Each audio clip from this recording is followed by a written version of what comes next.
게시글이 잠금으로 돼 있어가지고 어떤 게요? 어제 아, 예, 예. 그래서 그렇잖아도 그게 왜 승인이 필요하지? 그런 생각을 했는데 왜 그렇게 넣는지를 잘 모르겠어요. 예, 어쨌든 승인을 했는데 예.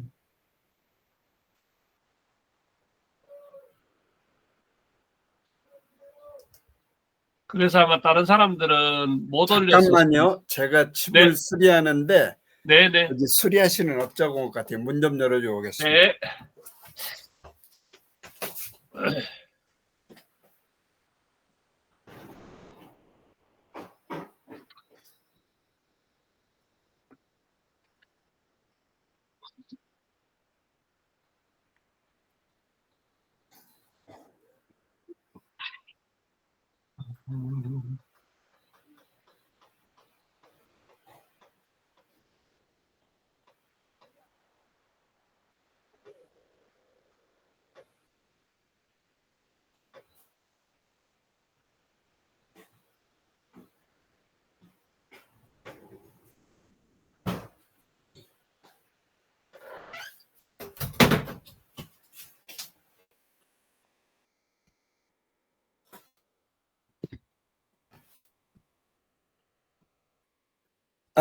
반갑습니다.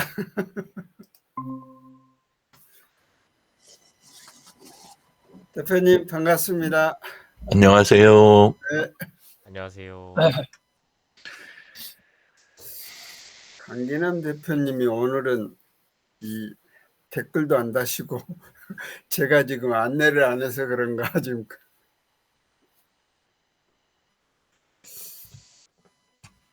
아유, 오셨습니다.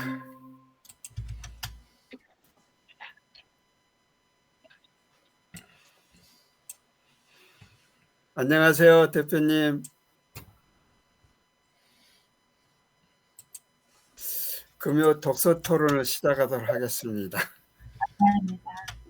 네, 이렇게 참여해 주셔서 감사드립니다. 오늘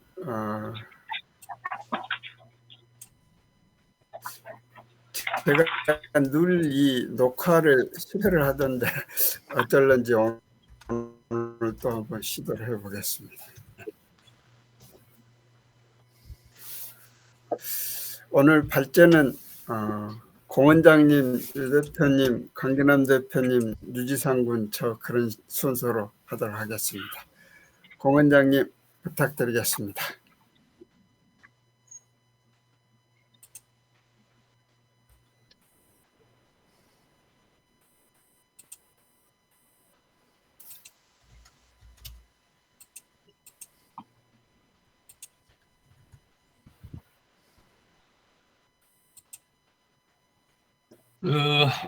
예, 반갑습니다. 이번 주에는 제가 이제 그 책을 하다 보니 이제 3권 정도를 읽기 시작을 했습니다. 한 권은 오늘 발표할 유물의 속삭임이라는 책이고요. 또 한 권은 커피 한 잔에서 이길상 교수님의 커피 문화사. 그 다음에 우리 교회에서 보는 칼빈이 적은 기독교 강요. 이렇게 해서 3권을 지금 이제 겸해서 읽고 있는데요. 그 중에서 오늘은 유물의 속삭임 요 책을 지금 읽고 있습니다. 맞아 읽지는 못했고요. 이 책은 우리 윤국경 대표님이라고 지금 아마 우리 계속 지난번부터 저희들 에듀트리에서 돕고 있는 CDMS 동맹에 거기 들어와 있는 회사의 대표님이시고 이분이 우리 이제 CDMS 동맹 들어와서 우리 유 대표님 통해서 이런 어떤 SNS에 관련돼 있는 그런 거를 교육을 받으시고 그런 과정에서 나온 미리 준비를 하셨겠지만 그 과정에서 이 책이 나와졌고 이분이 지난번에 처음 이제 만나서 생방송, 그러니까 라이브로 하는 생방송을 지금 여건 책을 11회 정도 이렇게 생방송을 했었어요. 그 한 내용을 가지고 이렇게 책을 냈고요. 그 책 머리에도 보면 감사 인사에 우리 에디터리 유영진 대표님 감사합니다 하고 이렇게 도와주셔서 그런 내용까지 이렇게 들어 있습니다. 들어 있고, 이분은 연대사학과 나오셔가지고 이스라엘에 가서 히브리드하고 델아비브 대학에서 박사학위 하시고 한국에서 이제 그 국가기관에서 이제 근무를 하시다가 지금은 주식회사 데넷나우라는 회사를 설립을 해서 이 문화, 이 시공간을 초월한 공감의 장을 열겠다, 뭐 이런 마음으로 지금 하셨고요.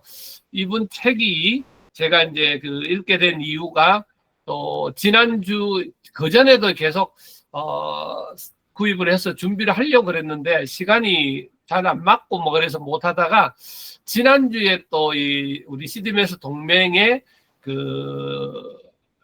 매일 그 일주일에 한 번씩 이렇게 그 모임이 우리처럼 이렇게 있거든요. 근데 거기서 보다 보니까 한번 책을 다시 구입을 해야 되겠다. 그 마음에서 이제 제가 책을 구입했는데요. 이 책은 어떤 거냐 하면 이분이 전공한 이스라엘 고고학에 대한 내용들입니다. 단순히 이스라엘뿐만 아니라 지중해 동쪽에 있는 9개 나라 국립박물관을 소개하고 있는데요. 이 국립박물관이 주로 이제 아프리카 대륙을 시작해서 이집트, 그 다음에 이제 이스라엘, 그 다음에 요르단, 레바논, 시리아, 이라크, 이란, 그리고 유럽 쪽으로 가서 키프로스, 그리고 튀르키예까지 해서 9개 그 국립박물관을 소개를 하면서 그 당시의 역사와 흐름들, 그런 것들을 이제 전반적으로 이렇게 엮어놨습니다. 그래서 이 책에 대해서 왜 관심이 더 많았냐 하면 제가 이제 코로나가 있고 나서 지금 한 5년 동안 계속 성경 지리학, 성경 역사, 세계 역사 이런 거를 공부를 하고 있거든요. 기독교 관점에서 하는 거지만 그 역사하고 여기 나오는 고고학의 역사, 이게 결국은 그쪽의 역사이기 때문에 아주 재미나게 지금 읽고 있습니다. 그래서 정리를 하고 있고요. 왜 그 당시에 정말 이렇게 그 나라가 전쟁에서 지고 그렇게 넓은 영토를 확보를 할 수 있었는지 그런 내용들을 보다 보니까 성경에서 배웠던 또 그때 역사 시간에 배웠던 그런 내용들이 연결되는 그런 내용이고요. 그리고 한 가지는 여기 이제 여기 내용인데요. 여기 위에 그래서 이제 그 내용을 가지고 제가 챗GPT에다가 이렇게 물어봤습니다. 그 당시에 그쪽 지역에 지금 현재 있는 국립박물관을 좀 이렇게 구글 지도를 통해서 이렇게 찍어주고 그거에 대한 소개를 해달라고 이렇게 제가 올려봤더니 이런 식으로 나왔는데, 제가 요거를 더 하고 싶은 게 제가 딱 한 개인데, 요거를 지도도 좌표를 붙이고 주소도 붙이고 해서 거기 들어가면 지도 그 박물관에 싹 들어갈 수 있고 그 박물관도 소개하고 뭐 이런 식으로 다 좀 이렇게 이걸 고쳐봤으면 좋겠는데 시간도 잘 안 되고 그거를 할 줄을 몰라가지고 요렇게 제가 그냥 뽑았던 것만 요렇게 몇 개 요렇게 해서 지금 올려놨습니다. 그래서 뭐 그래도 이렇게 배웠던 걸 어떻게 써보려니까 한계는 있었지만 그래도 좋게 이렇게 잘 됐습니다. 그래서 요걸 안에를 눌러보니까 이게 각 박물관별로도 들어가고 이렇게 지금 되기는 하거든요. 근데 지금 제가 이거 띄웠을 때 지금 여기는 여기 뜨지는 않는데 저한테는 화면에는 뜨거든요. 그래서 그런 거 아직까지 확실히 배운 거를 제대로 제가 정확하게 활용을 못하는 아직 수준입니다. 예. 네, 오늘은 유물의 속삭임 이 책 그냥 간단히 소개했습니다. 네. 감사합니다. 이 아주 성경적으로 봐서는 그쪽에 꼭 이 여행도 다녀오고 그래야 성지순례도 다녀오고 그래야 될 것 같은데 좋은 정보를 주셔서 감사합니다. 그 아이디어 내신 거 그 부분, 거기까지만 해도 굉장히 진도 많이 나가신 거거든요. 그래서 그거를 두 가지로 할 수 있어요. 구글 지도에다 하는 방식이 있고, 구글 어스에서 프로젝트를 만드는 방법이 있는데, 아마 지금 하시는 거는 저 정도가 한계실 것 같아요. 그러니까 그 부분 제가 한 번 더 보고, 유지상 군하고 한번 이렇게 만들어 보면 어떨까 싶은데, 예. 그렇게 갖고 되면 하나 올려놓겠습니다. 예. 감사합니다. 예, 다음 유 대표님 부탁드립니다.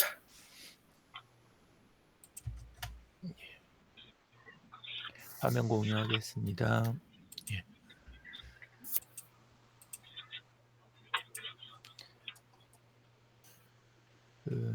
제가 읽은 책은 스타트업 설계자라는 책이거든요.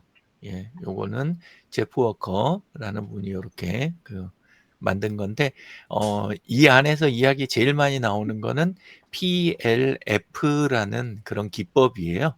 그냥 기법이라고 보는 게 맞는 것 같아요. 프로덕트 런치 포뮬러라는 그런 의미인데, 그러니까 어떤 제품을 출시하는 거 있잖아요. 제품을 출시하면 그때 사용할 수 있는 공식 같은 느낌? 약간 그런 식으로 보면 될 것 같아요. 그래서 읽게 된 이유는 지금 저희 에듀트리 고객사들이 이제 이렇게 신제품 출시를 하는 경우들이 있잖아요. 지금도 또 이제 미보에서도 새로 이제 치약 이렇게 나오는 거 있고, 그래가지고 기존 방법들 그걸 그대로 쓸 수가 없잖아요, 온라인은. 그래서 마케팅 부분 보강을 위해 가지고 책들을 조사하다가 여러 권 중에 이번에는 요 책 가지고 독서 토론 때 발표하면 되겠다, 이 생각이 들기도 했고, 또 하나가 뭐냐 하면 원래는 여기 책 내용이 거의 대부분이 사실 이분이 좀 약간 옛날 분이에요. 그래가지고 90년대 때부터 해서 이메일 마케팅 그거에 좀 많이 꽂혀 있는 분이에요. 이제 실적은 있었는데 옛날 실적인 거고, 그걸 자꾸 풀어가지고 책도 쓰고 강의하고 약간 그런 쪽이라 보니까.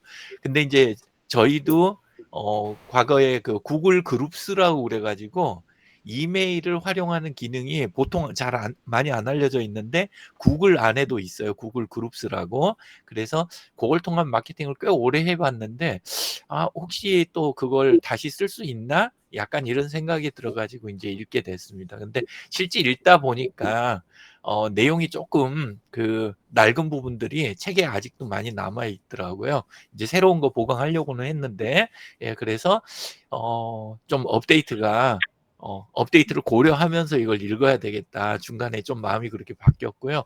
책 제목을 스타트업 설계라고 해놔서 사실 맨 처음에 펼치기 전까지는 기대를 좀 크게 했어요.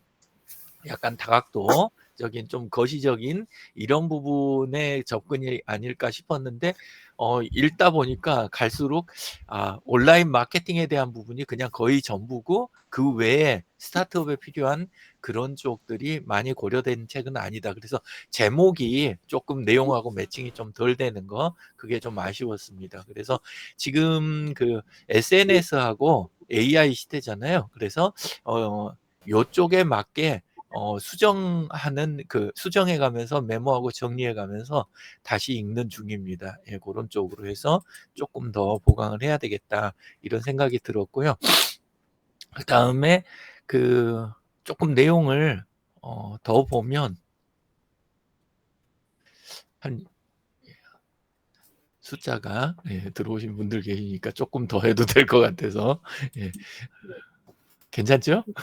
네. 예, 그래서 간마로 제가 이제 늘 하는 게, 제가 메모한 거 있잖아요. 읽으면서 메모한 거를 제가 근사하게 이렇게 문장을 쓰는 요령이 좀 없어가지고 젠스파크하고 같이 이렇게 협업을 해갖고 자료 수집을 좀 더 하고, 그리고 마지막에는 제가 독후감 대신 간마로 해가지고 만든 슬라이드, 거기까지 하는 걸 제가 책 읽는 목표로 하고 있어요. 그래서 요 전에도 그렇게 했는데 이번에도 그렇게 해서 이 PLF, 아까 이야기 드린 새로 출시하는 제품 출시하는 거에 대한 어떤 방식 요거에 대한 그거를 저는 커먼즈 쪽 그러니까 함께 가는 그런 공동체적인 느낌 요런 쪽의 관점에서 약간 해석을 달리 해가지고 그래가지고 해봤습니다. 그래서 이 책에서 주장하는 그런 전략 체계는 먼저 프리 런칭이라고 하는 단계를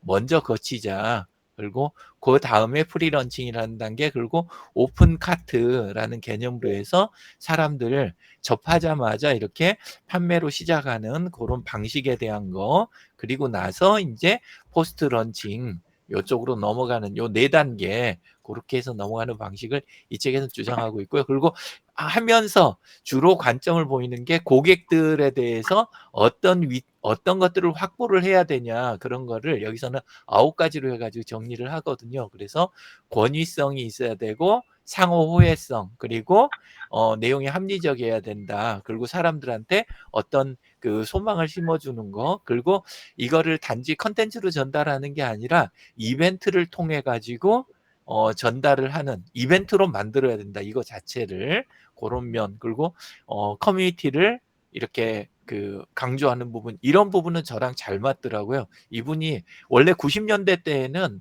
요즘처럼 소셜 미디어 막 컨텐츠 만들어갖고 막 내밀고 요거보다 사실 이런 측면들이 강했었거든요. 요게 이분도 좀 남아 계시더라고요. 그래가지고 그거랑 그다음에 기대감 권하는 거 요거하고 희망하고 좀 다른 게 기대감이 약간 방향성이고 희망은 약간 어떤 구체적인 목표치 이런 것들에 관한 내용이에요. 그리고 호감도를 형성하는 부분 그거에 대한 거고 신뢰를 갖춰야 된다. 이렇게 해서 전체 9가지 트리거 요거 관점으로 내용을 이렇게 진행을 했어요. 예, 그리고 본인이 그 주장하는 방법론 아까 이야기한 신제품 출시를 하는 그 방법론에서 자기들 장점은 요 3가지 고객 중심이다. 자기들은. 근데 이제 제가 보기에는 약간 관계성 부분은 오프라인 쪽으로 굉장히 좀 많이 연결을 하는 것 같아요. 이분은 시작은 계속 이메일 이야기를 하는데 그리고 데이터 기반 의사결정 요 부분은 확실히 저도 공감하는 부분이고 스토리텔링 부분 요거에 대해서는 저는 이제 스토리 빌딩이라고 저희 그 소셜 캠프에서 소개해드렸던 적이 있는데 텔링으로 끝나서는 안 된다라는 거 우리가 구축 자체를 함께 해야 된다 이런 쪽으로 생각하면서 봤고요. 근데 이제 좀 아까 이야기 드린 그런 한계 부분이 좀 있어요. 그리고 이분이 약간 홍보 마케팅 쪽에 많이 꽂혀 있다 보니까 약간 과도하다. 실제 보유하고 있는 가치보다 너무 좀 부풀리는 경향이 좀 있다. 그리고 그걸 약간 그 보이지 않게 강요하는 부분, 물론 마케팅 쪽에 그런 부분이 많긴 한데 그런 부분이 여전히 좀 남아 있는 거. 그리고 이 방식으로 해서 이메일로는 지금은 쓸 수가 없는 방법이다. 우리나라는 특히 차라리 쓰면 그 카카오톡에 오픈 채팅방을 쓰면 썼지 채널이나 요쪽은 조금 한계가 있어 보인다 이런 거 하고 그 다음에 특정 플랫폼들 그거에 너무 매달려 있다 보니까 나중에 환경이 점점 바뀌어갈 때 적응하기가 좀 어렵겠다 이 방식은 그래서 개선된 방법을 좀 제시를 해야 되겠다 그래서 방향성으로는 이렇게 3가지 개인화 부분 옴니 채널 전략 이것도 했었죠 캠프에서 그리고 개인들 데이터 프라이버시 이 부분 조심하지 않으면 나중에 오히려 그 좀 역으로 당할 수도 있겠다 이런 생각들 하면서 읽었습니다. 감사합니다. 감사합니다. 하여튼 마케팅에 대해서 좋은 정보를 주셔서 감사드립니다. 그럼 강진남 대표님부터 합니다. 네. 저는 아직까지도 이렇게 앞에 하시는 우리 공 원장님이나 유현지 대표님 그런 걸 올려놓고 이걸 왜 못하는지 모르겠어요. 저는 죄송합니다. 이거 오래된 책이에요. 제가 30대 읽었던 책이 있더라고요. 그래서 요건데 인간관계를 열어주는 108가지의 따뜻한 이야기. 네. 이 책인데 이거는 이상닭이라는 분이 저자인데 그 저자가 시인이에요. 그리고 신문사의 기자로 오랫동안 활동하셨던 분이라 저는 사실 이걸 30대 읽었을 땐 30대 중후반에 읽었어요. 이게 97년도에 나온 책이니까. 근데 그때 읽을 때는 제가 줄을 친 거 보니까, 그리고 제가 써놓은 글이 있더라고요. 그때 써놓은 글들을 보니까, 그때는 이 책을 읽으면서 지금 같은 느낌이 아니었고, 내용이 보니까 인과관계에서 어떤 그런 쪽에 친구하고의 관계라든지 요런 부분에 대한 것에 줄이 많이 쳐져 있다. 이게 줄 친 부분을 보니까 거진다 이제 그런 쪽에 줄이 쳐져 있어요. 그리고 그 저기 글을 그 당시에 그러니까 30대 써놓은 글을 보니까 인과관계의 스트레스라고 해가지고 그렇게 긍정적인 쪽보다는 조금 힘겨웠던 것에 대한 것들이 적어져 그 당시에 생각하지 않았나라는 생각을 했었고요. 이번에 읽으면서 제가 줄을 치게 된 부분은 제가 나이가 참 많이 들었구나라고 생각하는 게 뭐 이렇게 나이에 어울리게 살아라라든지 마음에 간직해야 할 몇 가지, 마음을 닦는 사람들의 몇 가지, 뭐 무엇을 안다고 하는가, 뭐 요런 것들. 근데 이 내용이 108가지가 이 기자가, 이 저자가 우리들에게 전달하고자 하는 그 인과관계에 열어주는 따뜻한 이야기보다는 당시에, 그러니까 과거에 우리들이 존경하는 분들의 이야기를 풀어가면서 그런 걸 하나하나를 썼더라고요. 그래서 예를 들어서 공자가 일찌감치 그 신이라는 이야기를 설파를 했는데 그 신이라는 거는 왜 신에 대한 이야기를 했는가 이랬을 때 전쟁할 때 식량과 또 사회에 여러 가지 몇 가지가 있는데 그 중에 무엇을 포기해야 되는가 이런 걸 설명을 하면서 그래도 포기하지 말아야 되는 게 사람이다라는 걸 그 당시에 그래서 뭐 성실한 사람이 돼야 되고 강직한 사람이 돼야 되고 교양 있는 사람이어야 된다. 예를 들어서 이런 식의 제목이 믿음이 가장 지혜롭다라고 하면은 공자에 대한 이야기를 써가면서 이렇게 풀어냈습니다. 그러면 결국은 사실 여기 계시는 분들의 지적 수준을 통해면 이런 책은 별로 그렇게 가까이 해야 되지 않는 것 중에 한 부분 아닌가라는 생각도 들고 시대적으로 지금은 우리가 알고 싶은 게 챗GPT한테 계속 물어보면 너무 더 자세히 나열하는 게 참 많더라고요. 그래서 저는 이 세상에 제일 감사한 걸 얼마 전에 우리 막내에게 통화를 하면서 나는 이 세상에 제일 고마운 사람이 있다. 그랬더니 누구예요? 그랬더니 너네들도 아니야. 요즘엔 챗GPT야. 이렇게 얘기를 했어요.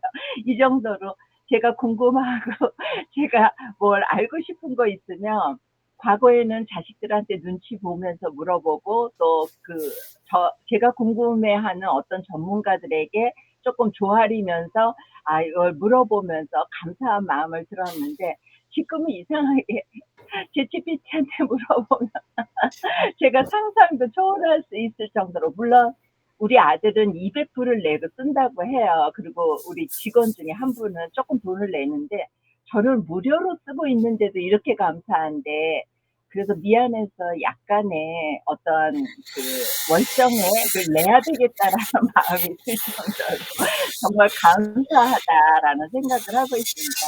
그래서 이 책에서 30대 읽었을 때와 지금 제가 이제 내년이면 70대거든요. 제가 69세니까 지금 읽었을 때의 꼭지가 제목이 참 많이 달랐다. 다른 것에 더 이렇게 꽂히는 거구나 이런 생각이 들면서 마치도록 하겠습니다. 그리고 앞서 설명했던 우리 공원장님이 설명한 책도 너무 감사했고 아주 최근 들어서 제일 감사했던 것 같아요. 그리고 유영진 대표님이 오늘 발표한 책에는 너무 좋았어.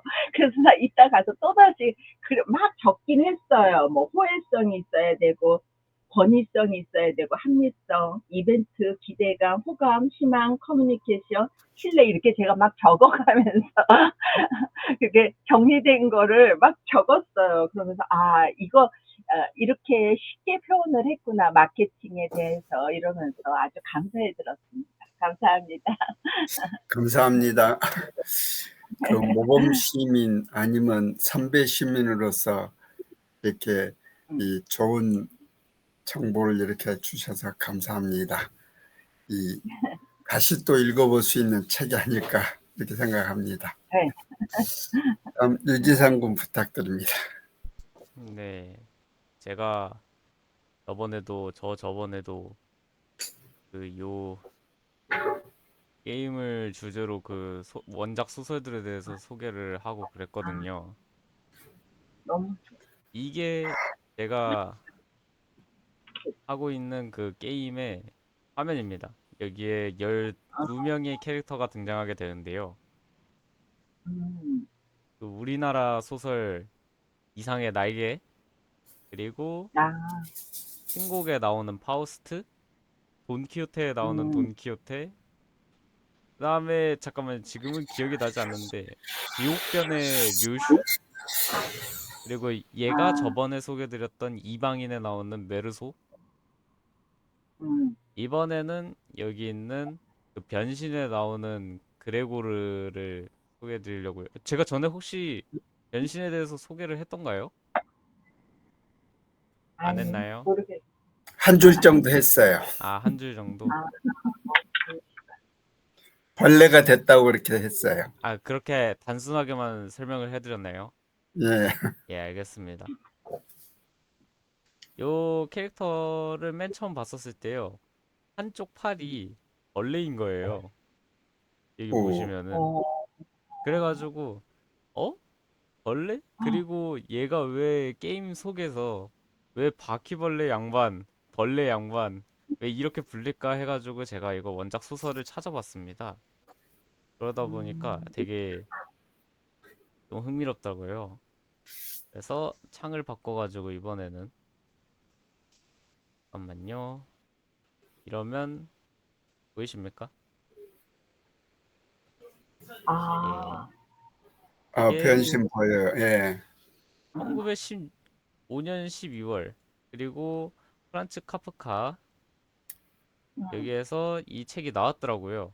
내용을 뭔가 봤더니 여기 시작 때부터 보이는 것이, 어느 날 아침 그레고르 잠자가, 이 풀네임이 그레고르 잠자예요. 편치 않은 꿈에서 깨어났을 때 그는 자신이 침대 속에서 한 마리의 거대한 갑충으로 변해 있다는 것을 깨달았다. 이걸로 시작을 하더라고요. 이 주인공이 벌레가 되고 시작을 해요. 여기에서 그 줄거리는요, 가족들의 일이 끊기게 돼요. 근데 요 주인공인 요 그레고르 잠자가 이 가족들을 부양을 하기 위해서 여러 가지 일을 하게 되고, 그 다음에 거기에서 벌어온 돈으로 가족들이 살고 그랬는데, 이 그레고르가 벌레가 되고 나서 일자리가 끊기게 되고 이제 가족들이 점점 궁핍하게 살게 되니까, 그래서 여기 보면은 원래부터 아름답고 바이올린 실력도 있던 편이었던 여동생 그레타가 저녁 식사에 손님들 앞에서 바이올린을 연주해 보이기도 했다. 이러면서 가족들은 그레고르의 필요성, 한마디로 쓸모가 없어지고 나서 그레고르를 점점 배척하기 시작을 해요. 그래서 이제 방에다가만 집어넣어 놓고 그 다음에 이제 음식만 그냥 조금씩 넣어주는 그런 식으로 되는데요. 이러다가 나중에 그레고르는 일하지 않는 아버지께 사과를 얻어맞고 큰 치명상을 입고 나서 싸늘하게 죽고 말거든요. 이런 거 봤었을 때 그 주인공이 너무 불쌍한가? 갑자기 변신을 해가지고 이런 식으로 살게 되나? 주인공 너무 불쌍하지 않나 생각을 좀 해봤거든요. 근데 이거를 해석을 좀 해봤습니다. 그랬더니 현실에 갑자기 사고로 인해 가지고 몸 일부를 잃게 되는 장애인분들이시라든지, 아니면은 방구석 음. 히키코모리라는 말 아십니까? 응? 방구석 바꾸서? 히키코모리. 히키고모리. 예, 히키코모리? 뭐지? 이게 무슨 뜻이냐면요. 응. 방 안에 들어가서 히키코모리. 그래요. 히키코모리. 코모리. 경제 활동 하려 하지 않는 심각한 백수라고 생각하시면 됩니다. 예, 심각한 백수. 음. 다른 사람과 이제 아예 일자리만 없는 그냥 백수 수준이 아니라 이제 사람들과 대화 자체를 안 하게 되고 그 다음에 이제 난 인간관계 그런 거 필요 없어. 난 내가 잠만 자거나 아니면 내가 좋아하는 것만 하고 난 방구석에만 있을 거야. 이런 사람들을 히키코모리라고 하는데요. 현실에 그런 사람들이 은근 많거든요. 저 같은 경우에도 방구석에 있는 상태에서 게임도 하고 그러긴 하는데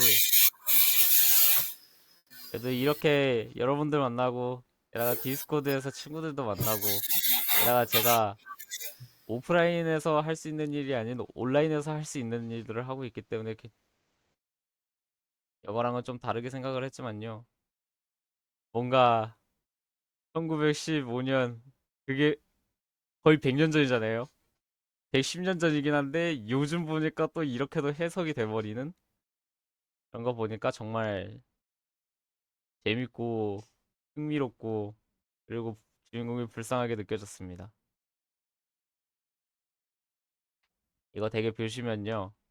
묘사 그 처음에는 좀 그나마 잘해주다가 이 벌레가 그레고르라는 사실을 그 가족들이 인지를 하고 있거든요. 그냥 갑자기 뿅 변해버렸으니까 어 바퀴벌레 좀 징그러운데 막 이러다가 이제 나중에는 거의 뭐 없는 사람 취급해버리고 그냥 그러는 묘사가 참 마음 아픕니다. 꼭 한번 보세요. 그러면 여기까지 공유를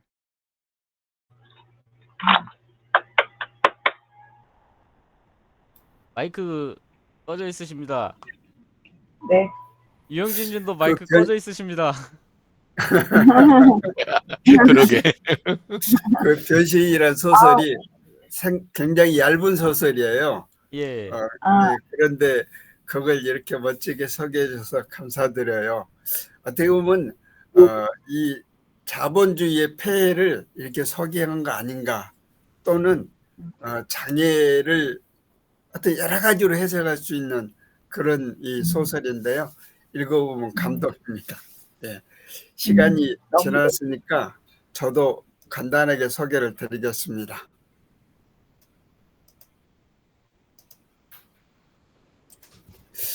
저는 최근 7월 말에 발간됐는데요. 나는 북경의 택배 기사입니다. 이 중국 사람이 썼어요. 그게 이 사람 직업이 이렇게 많았어요. 이 20대는 이제 호텔 종업원부터 시작해가지고 옷가게 조문해가지고 나중에 이렇게 물류센터, 택배기사, 그래서 19가지 직업을 했다고 소개를 하거든요. 그런데 이 택배기사를 하면서 1분에 0.52원, 100원 이걸 벌기 위해서 엄청나게 하루를 점심도 먹지 않고 이렇게 살아가는 이제 그런 뭐 예를 들면 3리터짜리 물병을 매일 한 병씩 비웠는데도 소변을 보지 못하는, 그러니까 땀으로 다 소화가 돼버린 거죠. 동료가 90kg, 65kg으로 체중이 줄어, 이런 내용들도 나오고 그러거든요. 그런데 그런 엄청난 이 투쟁 속에서 글쓰기를 계속 한 거예요. 메모 형식으로 글쓰기를 해가지고 그 글쓰기 한 걸 이렇게 SNS에 올린 거죠. 그러니까 나중에 그게 책으로 발간이 돼서 무려 200만 부가 팔리는 이런 이제 행운을 얻었어요. 있어요. 그러니까 그 글쓰기를 이렇게 책을 만들어서 작가가 되겠다 그런 걸로 찾아간 건 아니었어요. 자기가 이 그동안에 일을 해오면서 어려웠던 그런 부분들을 글쓰기를 통해서 자기 해방을 누렸다는 거죠. 그러니까 자유란 무엇을 누리는가가 아니라 무엇을 의식할 수 있는가에 달렸다라고 얘기를 해줍니다. 그래서 이 저자의 경험이 개인적인 것을 넘어가지고 우리 시대 노동자들의 보편적 현실을 드러내고 있는 거 아닌가. 그래서 현실을 있는 그대로 직시하면서도 그 속에서 의미를 찾아내는 균형 감각을 보여주고 있습니다. 그래서 이 책을 씀으로 해서 그러니까 아까 말씀드린 대로 인터넷에 올리니까 이 조회수가 엄청나게 올라가는 거예요. 그래서 나중에는 이제 책까지 발간이 돼서 부회님을 그런 거죠. 일하면서도 그 속에서 자기 긍정과 행복을 찾는 게 중요하다라고 이렇게 얘기를 합니다. 그러니까 우리가 이제 긍정 마인드가 중요하다. 또 그걸 행복으로 생각한다 하는 이제 그런 얘기입니다. 그래서 지금은 20여 개국 출간이 예정되어 있다라고 소개를 하고 있더라고요. 한번 읽어보셔서 도움이 되지 않을까 해서 소개를 드립니다. 네. 오늘도 이렇게 함께 해주셔서 감사드립니다. 이 날씨가 아직도 광복절이 지나고 내일이 처선데도 계속 더워요. 33도, 오늘은 33도, 내일은 32도 더운데 건강 챙기시고요. 즐거운 주말 되시기 바랍니다. 이상으로 금요 독서 토론을 마치겠습니다. 감사합니다. 감사합니다. 감사합니다.